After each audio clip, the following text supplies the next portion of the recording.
Gusto.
I mean, the Black Christians would be a new. It's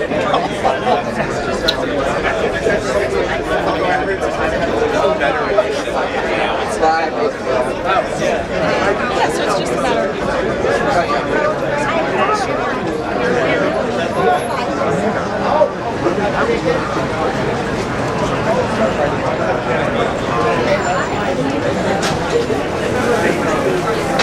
Is he in here? Yeah, he's in here. He was being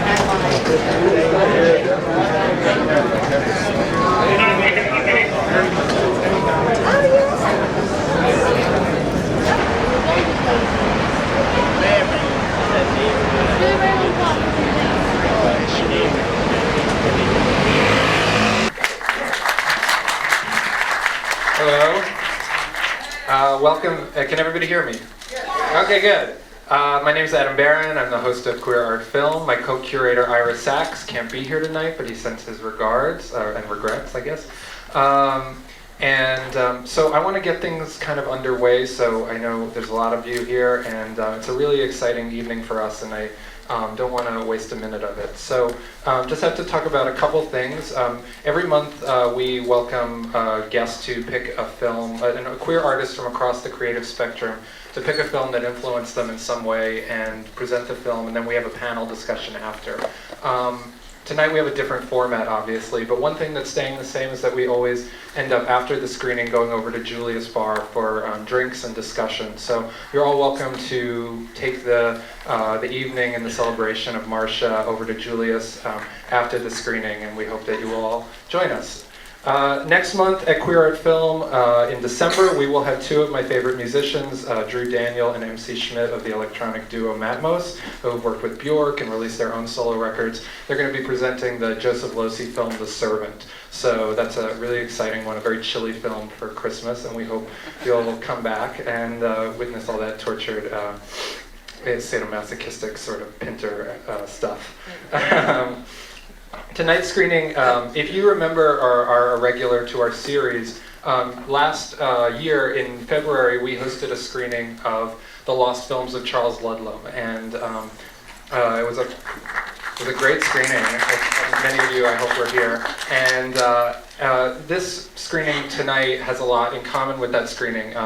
The subject, obviously, Marsha and Charles Ludlam, are very similar types of people, larger than life, very influential, important drag activists and people who really changed the face of New York and culture in New York. And but the other thing that really connects them is that both of these screenings were suggested to us by Anthony Hegarty of the band Anthony and the Johnsons. So we want to thank him very much for pushing us to keep recognizing these very important people in our history and making sure that we don't forget them and we keep teaching them to new generations. So that's all I'm going to say on that.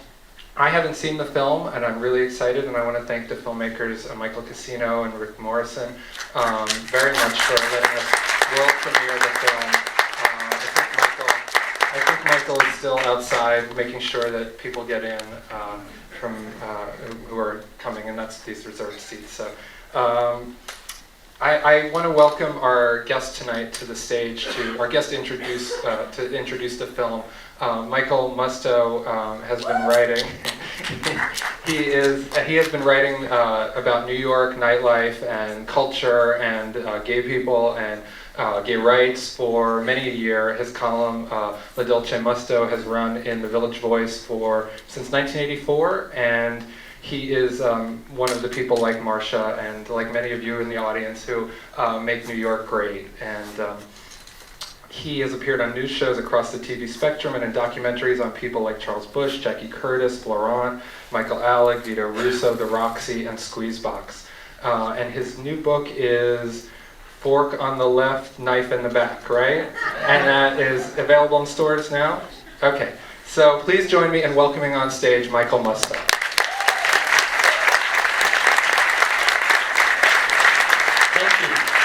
Tonight's movie is Valley of the Dolls. No, I was misinformed. No, I'm really happy here to celebrate Marsha P. Johnson tonight. I used to see her, amazing person. I used to see this creature walking around the West Side in like trash bags and flowers, sort of like I look tonight. And I would say, what the fuck? And you know what? I should have just thrown myself at her feet, because when I looked into it, it turned out she was an icon, an activist, an entertainer, somebody who had battled AIDS, somebody who had worked as a prostitute, somebody who had done charity work, someone who had helped LGBT youth. She was the kind of person you can't make up. And Marsha could be manipulative at times, let's face it, but you always felt in her spell, and you always wanted to do whatever the hell she wanted. And I'm so happy that her life has not fallen through the cracks of LGBT history.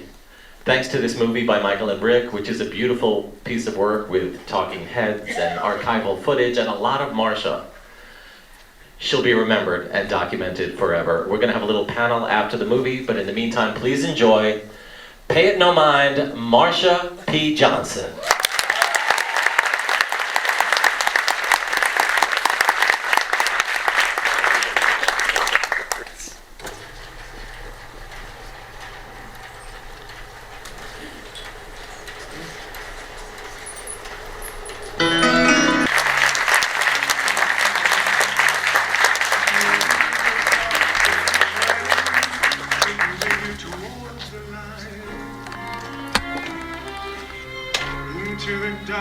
Past no faces in the... Take your tomorrow. Take your what?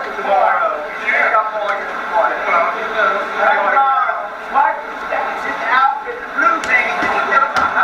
Tomorrow we got a different color. Take care. I will be working.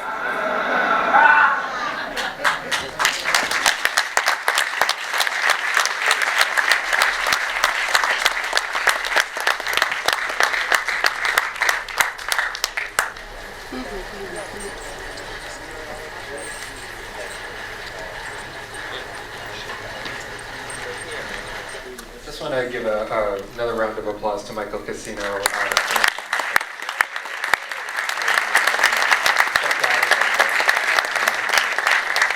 I want to welcome some people that you saw in the film back to the stage, and we can have a little chat. Let's bring this evening's introducer, Michael Musto.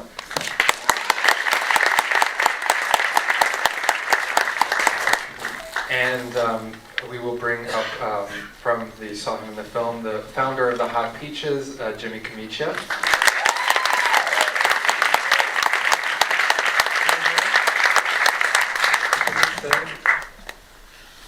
Okay, well, we'll wait. Jimmy will come back, hopefully. Let's welcome Augusto Machado. Augusto was a long-time friend of Marsha.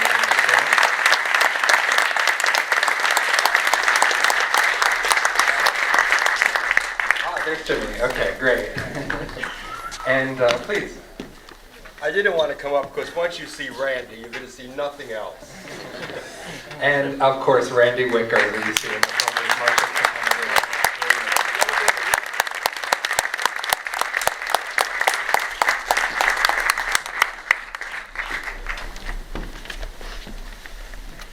See? So subtle tonight. I discovered glamour at the age of 69. Can you imagine anything more pathetic? And I'm actually succeeding. I really feel I caught the wind with Marsha P. Johnson just 20 years too late. So tell us, I guess each of you, what was it like seeing this film now? It's many years, nearly, I guess almost 20 years after Marsha was gone. Did this film, I know you've seen it many times. I've seen it many times. But to hear you people get to know Marsha, enjoy Marsha, I didn't think I'd cry again. But it was, Michael Kasino is an artistic genius because he has brought Marsha P. Johnson back to life. And I was the one that kept him out of that. So you joined me in that. She lived with me for 12 years. She was a house mother of my Sunday gay family. And having her back, even for this hour and a half, is just precious beyond belief.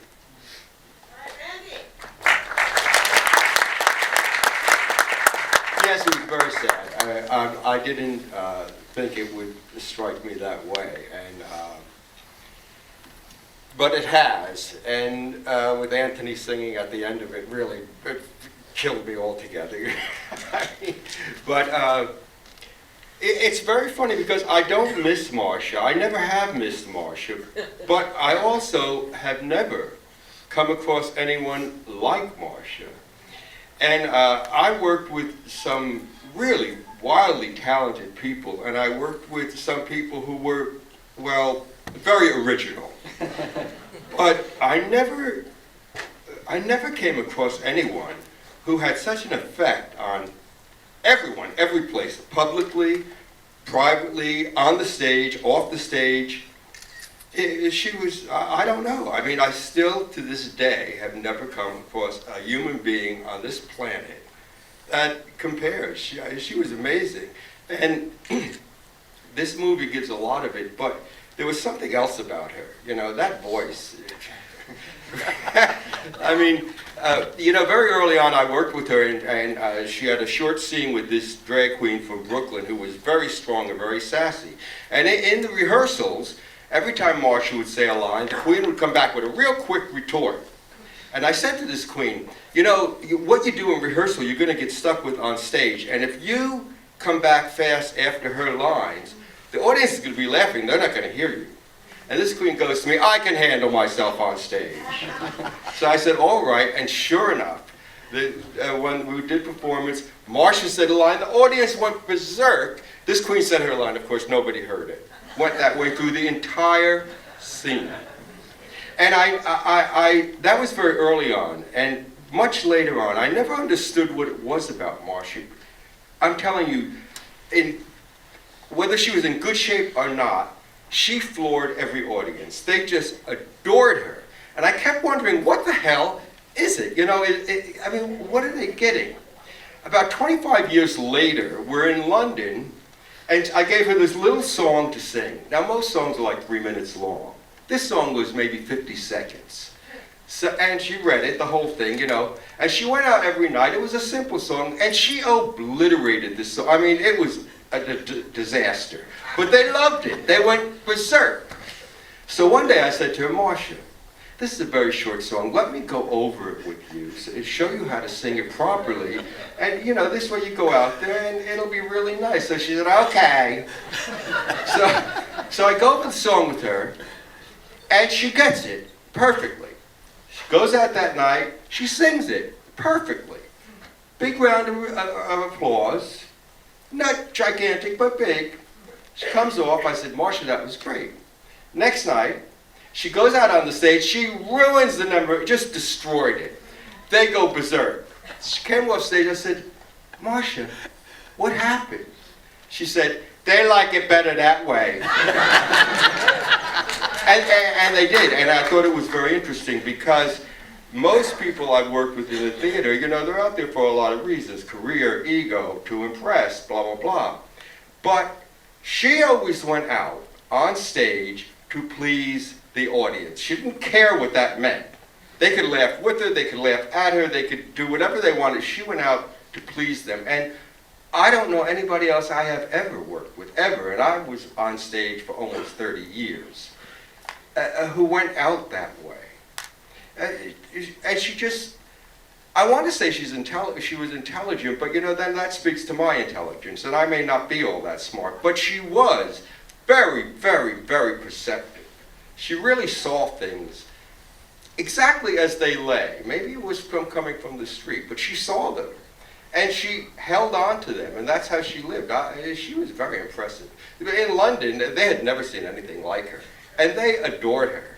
And the funny thing is, they kept writing in the paper, oh, one of the best things in the show is Marsha P. Johnson, but we think she was having an off night.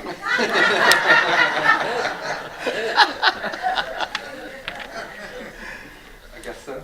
Oh, I was just so moved to see the film, like most of us are, but I must say that Marsha was the freest, most spiritual person I've ever met in my life. And I think all of you could see the spirituality and the freedom and the honesty and the integrity. She didn't have to be ashamed about anything she ever did or said. And I was so privileged to meet her around 64 or 65 on Christopher Street. And I believe, Brandy, I actually introduced Marsha to you way back when. Oh my God, thank you so much. And can I make one comment before something I forgot to do, which I'm really so ashamed of? We have two members of the Michaels family in the audience tonight. Her sister Jeannie. Stand up, Jeannie.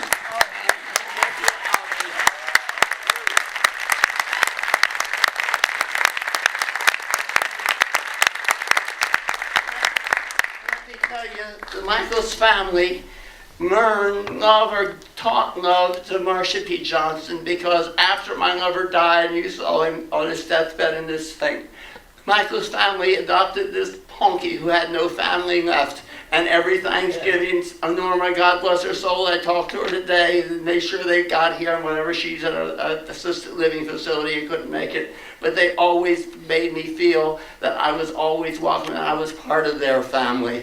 And I think that really speaks so well. And they stood with me when we went and made the police department in New York City change the classification from suicide to case open. Thank you so much.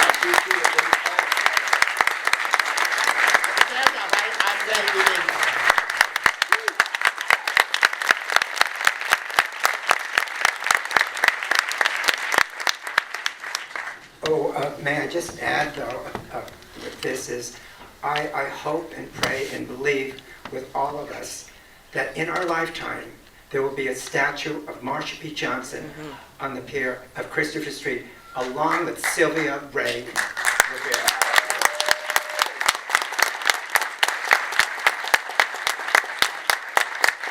I have to tell you something that I'm working on at the moment.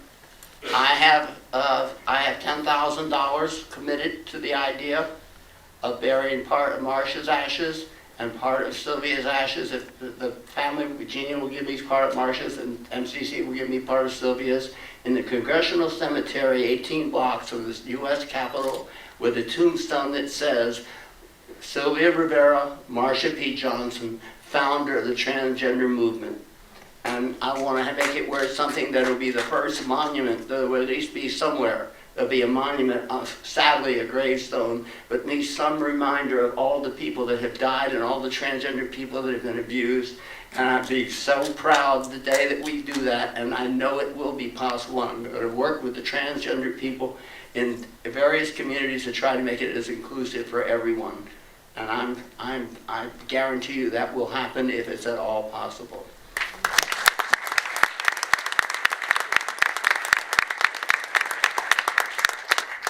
Well, I guess I'd like to, if we can, open the questions up to the audience and not wait any more to let you guys have your chance to ask people, the people up here, about their memories and about their experience with Marsha. In the back.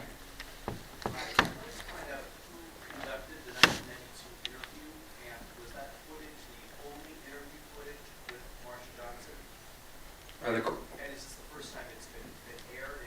The film didn't try to make that clear. The question is about who did the interview of the film, and was it the only interview footage of Marsha, and was this the first time that it's been seen? It's the first time it's been seen for sure by an audience like this anywhere. And Larry Mitchell, I believe, is the one. Morrison. And Rick Morrison are the ones who did the interview. And Michael Kasino. And Michael Kasino filmed it, exactly. And I still don't know where Michael is somewhere.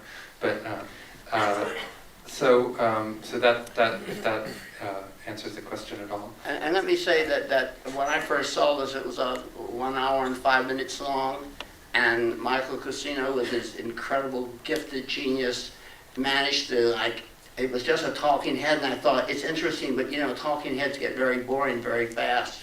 And with stuff that he worked so hard, countless thousands of hours at virtually no pay, to bring all this together and find nuggets here and there, and to build on the basic interview to create the beautiful montages I know you all enjoyed seeing.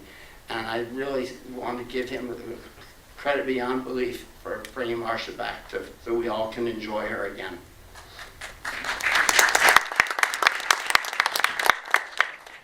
Hi, I wanted to know, it's a shame that we don't have more footage of the stage performances themselves, because back in the 70s and the late 60s and early 80s, we just didn't have videotapes.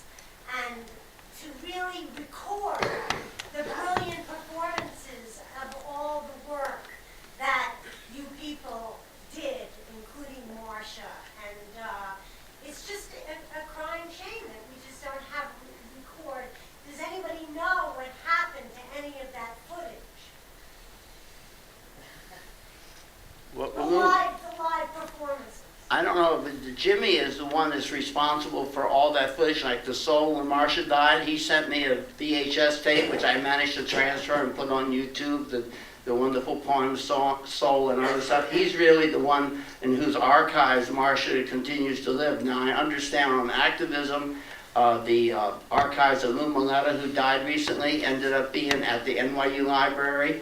But apparently that's stuff that's going to take years to inventory. You know, when you give stuff to an archive, they get around to it when they get around to it. So there's probably footage that's still lurking in archives that can make a richer and even fuller story about Marsha's life from activism. And also, I suspect, Jimmy, I bet you're sitting on a mother load of stuff that you haven't given us yet. Well, yeah. I do have a lot of footage of Marsha in performance, but the thing is, first of all, video doesn't record performance very well, but on top of that, Marsha was a very big performer. I mean, really very large on stage, and that doesn't ever come across on video. I watch stuff that I mean, I remember the audience's reaction to her, and I'll watch it on video, and it doesn't really look like very much because it shrinks it down. But when I say she was big, the generosity of her spirit was always right there in front of the audience, and they adored it. I mean, I don't think that they'd ever seen anything like it. It was there. It was not censored. It was not figured out. It was just there. When we were in London once, we were collecting for AIDS patients, And I was always very shy about that, you know. I mean, I just don't like to ask people for more money after they've already paid a considerable price to come into the theater. So I would kind of go out, we had a bucket that we pass around, and I'd go, well, you know, we're collecting for this fund for AIDS patients, and if you have anything, would you please, you know, give whatever you can. And she'd come from the back and go, oh, no. She goes, we need money. We want to see the pounds. Put the pounds in the bucket. Give me that bucket. And she went through the audience. They filled that goddamn bucket up with pounds. That doesn't come across ever on any kind of video, or even the digital stuff. It just doesn't. You know, performance is always smaller on that. And the thing that audiences loved about her, you couldn't record it. You know, you can't record the generosity of spirit. You know, you can't record kindness. It just didn't work. But when you saw it, I mean, really, it just blew people away. So yes, I have. Michael Kasino wanted me to ask actually a question or two of Jimmy here, and one of them is that Marsha's persona within the Hot Peaches was a little bit Gracie Allen-esque, shall we say? And was that a calculated shtick she was doing, or was that just Marsha being Marsha? Yeah, I think it was calculated. There's a famous old vaudeville skit called The Dumb Dora. We know it through Gracie Allen. She played it very well. Billy Burke played the witch in The Wizard of Oz. They used to do this. Marsha did it to the teeth. She did it so seamlessly people didn't know she was doing it. But that was what I was trying to say about that song. I mean, she knew I could sing this song wonderfully. She really could. It actually sounded good. But that's not what they want. They want to rip this house down. And I know how to do that. I'll go out and just kill this song. I'll destroy it. And they will just go nuts because they've never seen anybody do this. And the other thing is you have an anecdote about Marsha's bravery when she, I think, defended somebody. I hope this is true because this is supposed to be a legendary story. I couldn't watch the movie, by the way, because I think I look a little puffy in some of the close-ups. But I saw it at home and I loved it. And, you know, and it reminded me that long before transgenderism was a topic in the mainstream, as it is now, there just were transgender people. And the brilliance of Marsha was that she was just like, she wasn't trying to prove anything or saying, I'm going to change the world for transgender people. She was just living her life, and that's what made her a trailblazer. It was just an unself-conscious, inside Daisy Clover, you know, this is me world kind of approach. Well, I don't remember when I first met Marsha, but I certainly remember when I first saw her. I was in a place, this is in the early 70s, and there was a sleazy diner called the Silver Dollar down on Christopher. And a lot of young people hung out there, but it was wild. They were on ups, they were on downs, they passed poppers around, they were screaming. Diana Ross came on the record player, they'd all jump up on the table and start doing dancing and all. It was a wild, wild place. And I remember it was like this. I remember these two people talking, a girl and this queen. And the girl goes to this queen, you know, you really haven't done acid until you shot it up into your eyeball. And I thought, holy shit.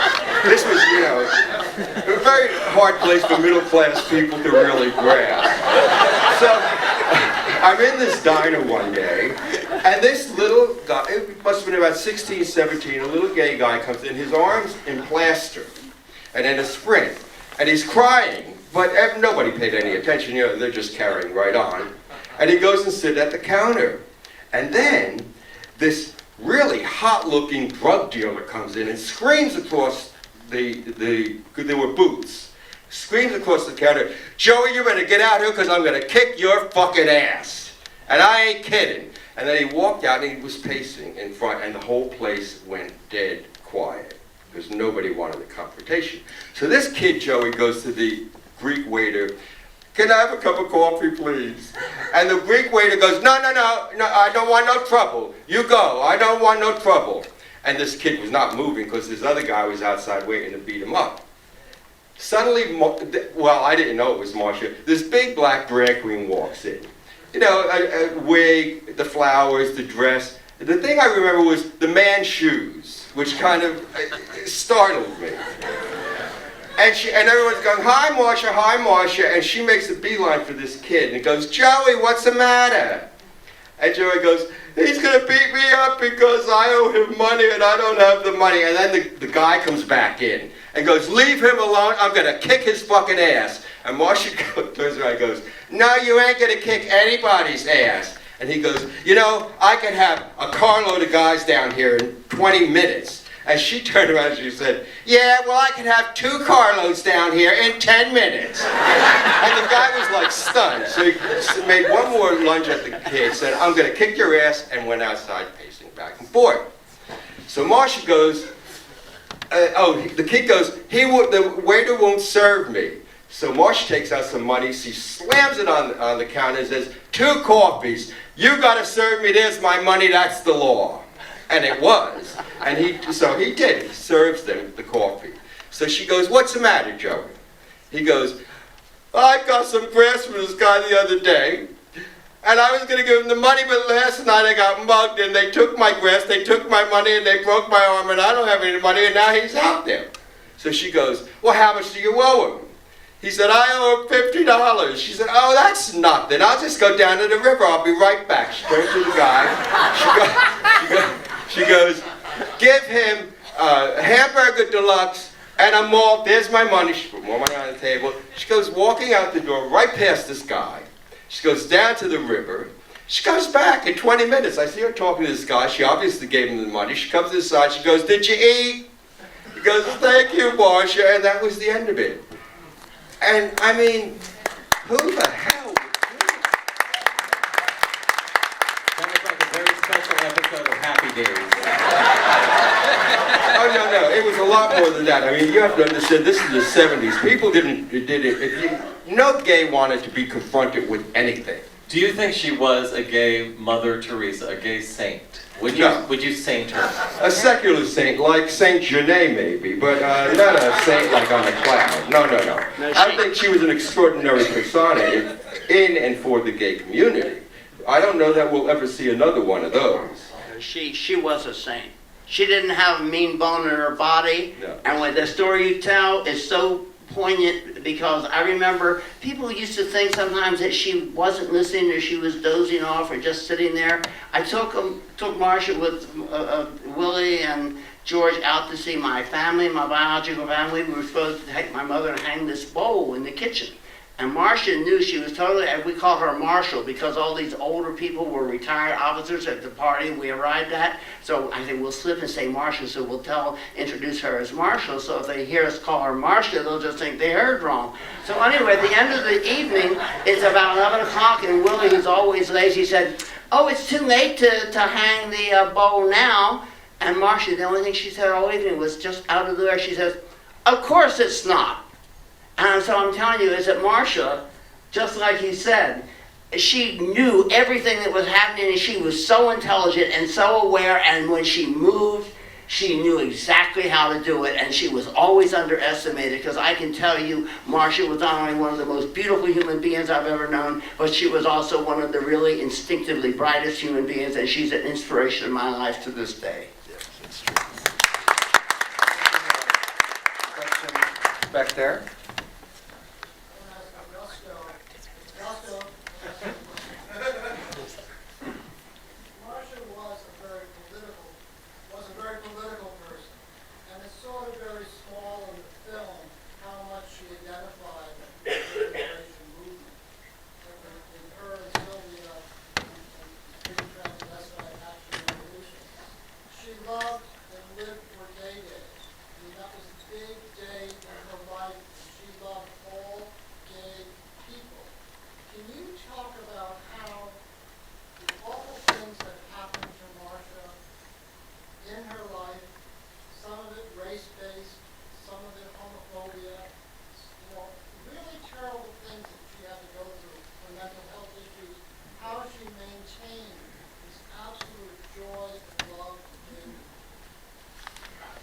Well, what I would say is what Marsha would probably say is she rose above it and she paid it no mind because she was going to keep going and live her life the best way she could.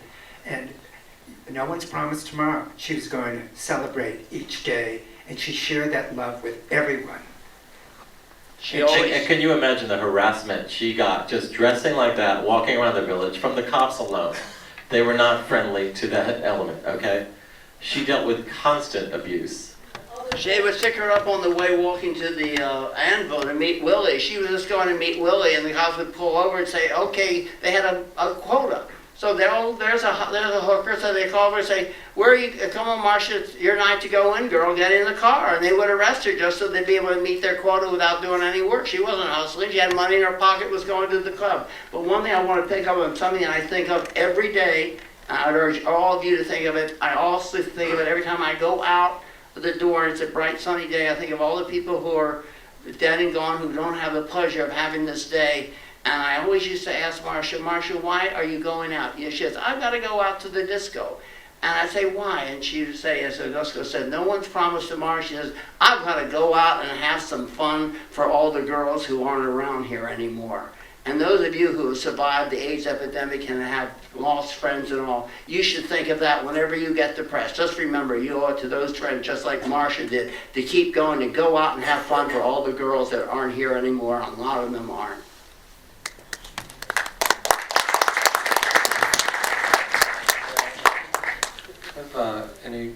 Any more questions from the audience? I guess. It also has to be said that Marsha got along with the lesbians really well. There was a lot of tensions between drag queens and some of the lesbian community, but Marsha was not part of that. She was as open and loving of the lesbians as she was of the gay men. And as a real role model for gay men, how they deal with women. I guess one of my sort of, a closing question is, do each of you have a favorite memory of Marsha? Yeah. A friend came to town and she had, even straight people fell in love with Marsha. A couple of straight friends that worked at my store and knew her are here tonight. But she would go out, two things would happen. She would go out, but she took this young teenage girl with her, and they went two places. I know they went to Saks Fifth Avenue, and Marsha was dressed up and had Christmas lights in her hair.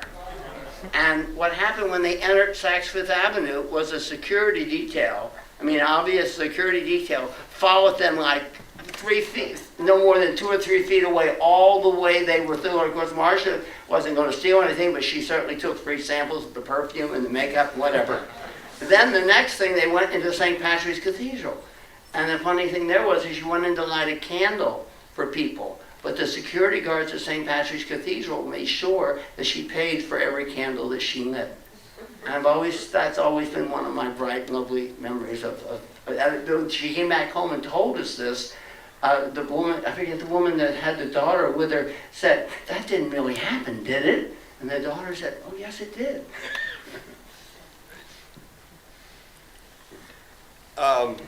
Well, I always loved the things she said. She used to say things, like I said, for middle class people like me, it was hard to grasp, but if you really thought about things, she said things like, I may be crazy, but that don't make me wrong.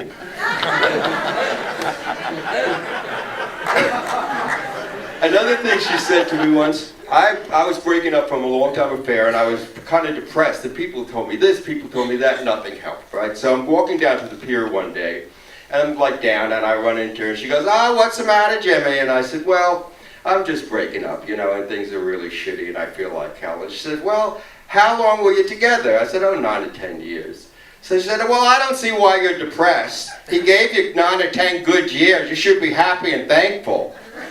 And I thought, it got me completely over it. I understood it. And it's interesting because who the hell thinks like that? You don't think. Well, I'm sure everybody in this room has broken up with someone. And you don't think, gee, they gave me something. It's over, but they gave, you're into this, so I don't have it anymore. But she saw that immediately, boom. And it just cleared the path for me. I could proceed from there. That's what she was like. Like I said, very, very perceptive. I have to add one other story. Really my favorite memory of Marsha.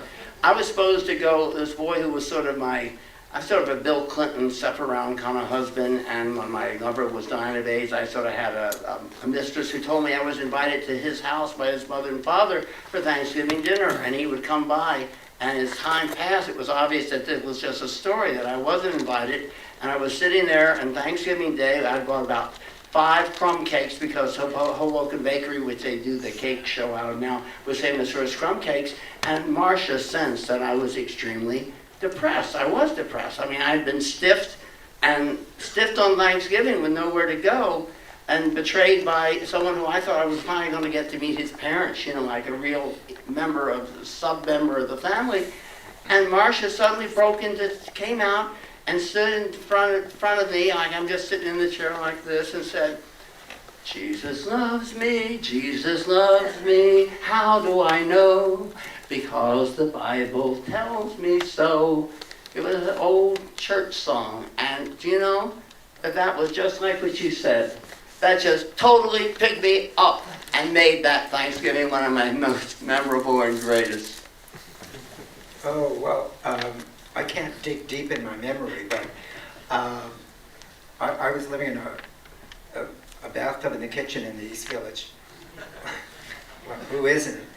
And I met Marsha on the street very late, and she was tired, and I said, well, why don't you come up and crash at my place? There's floor space all over. And she came up, and I didn't pay my Con Ed bill, so everything was by candles. And she thought, oh, this is romantic. And I said, well, yeah, but not all the time. And so she said, well, are there more candles? And I always have a shrine or an altar. And so I lit all of them. And she thought it was so beautiful. And I said, oh, I'm sorry. Make yourself at home. There's an extra toothbrush near the bathtub, etc., etc. And she said, oh, you have bubble bath. And I said, oh, yeah, help yourself. And I have hot water, too. And so she proceeded to make the most wonderful bubble bath. And somehow she used the Easter egg coloring I had, and she colored it fabulously, but she let the bathtub overflow with all these fabulous things. And of course the neighbors came up and wondered, and she opened the door and said, oh, can I help you? And she caught them off guard, and she said, why don't you come in? And I thought, oh, that's all we need. In New York, you never let your neighbors in because they talk and talk and talk. And she said, oh, Gusto, don't go to sleep yet. Roll them a joint. And I said, I don't even know these people. And she said, let's make good neighbors. And so she proceeded. She opened the fridge. I had some hot dogs. She boiled the water. She gave a party. And it was the most amazing thing is it by candlelight? Is that, huh? I felt like I was on acid, but it was a wonderful, wonderful dream. And the neighbors were so nice to me. When I had to leave, they helped me carry my suitcases down to the street. So God bless you, Marsha, for that too.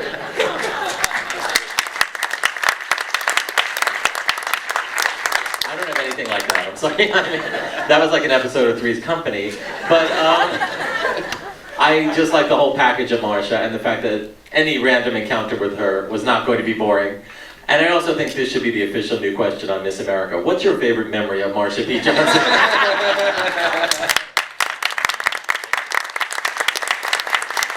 I want to thank everybody for coming. I hope you all join us at Julia's after, and we can keep talking and sharing memories. And thank you all for coming, and we'll see you next month.